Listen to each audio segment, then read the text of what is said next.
আসসালামু আলাইকুম বন্ধুরা, কেমন আছেন আপনারা সবাই? আমি ভালো আছি, আল্লাহর অশেষ রহমতে। আশা করছি আপনারাও সবাই ভালো আছেন। আপনাদের সবার সুস্বাস্থ্য কামনা করে আজকের ব্লগটা শুরু করছি। আর হ্যাঁ, আজকের আমার এই ব্লগটা হচ্ছে, যদি কারোর ভালো লাগে অবশ্যই লাইক করবেন, সুন্দর সুন্দর কমেন্ট করবেন এবং আমার চ্যানেলটিকে সাবস্ক্রাইব করে নিয়ে আমার পাশে থাকবেন।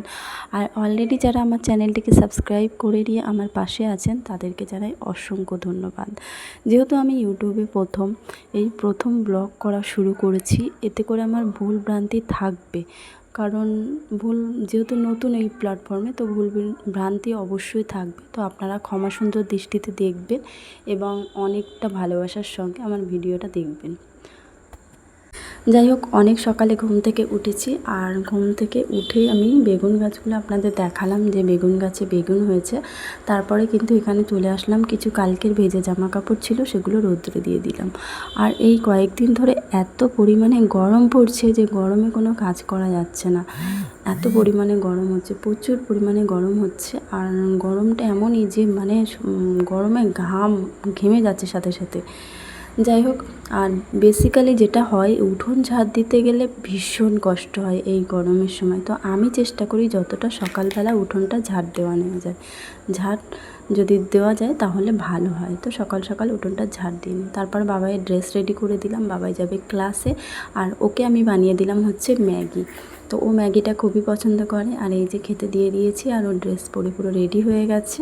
ও যাবে হচ্ছে অ্যাবাকাস ক্লাসে। তো এই যে বাবা এখানে রেডি, আর ও ম্যাগিটাই খায়, ইপ্পিটা অতটা পছন্দ করে না। তো আমিও এখানে ঝটপট করে রেডি হয়ে গেলাম, যেহেতু বাবাইকে দিয়ে আসতে যাব।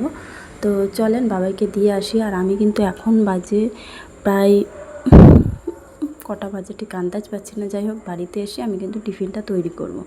এখন আর টিফিনটা করলাম না। যাই হোক, ওকে দিয়ে এসে তারপরে ভেবেছিলাম, একবার ভাবলাম যে বাইরের থেকে টিফিনটা আজকে কিনে নিয়ে আসবো, কিন্তু সেটা সম্ভব হলো না। তো তার জন্য আবার বাড়িতেই আসলাম, বাড়িতে এসে রুটি বানিয়ে নিলাম। তো গরম গরম রুটি, পরোটা, আলু ভাজা। আমরা রুটি খেয়েছি, আর বাড়িতে মিস্ত্রি দাদারা কাজ করছে, ওনাদেরকে পরোটা দিয়েছিলাম। তারপরে আবারও কিন্তু রান্না বান্না করে রেডি হয়ে নিয়েছি। এবারে কোথায় যাব এটা কিন্তু আপনাদের সঙ্গে শেয়ার করব না।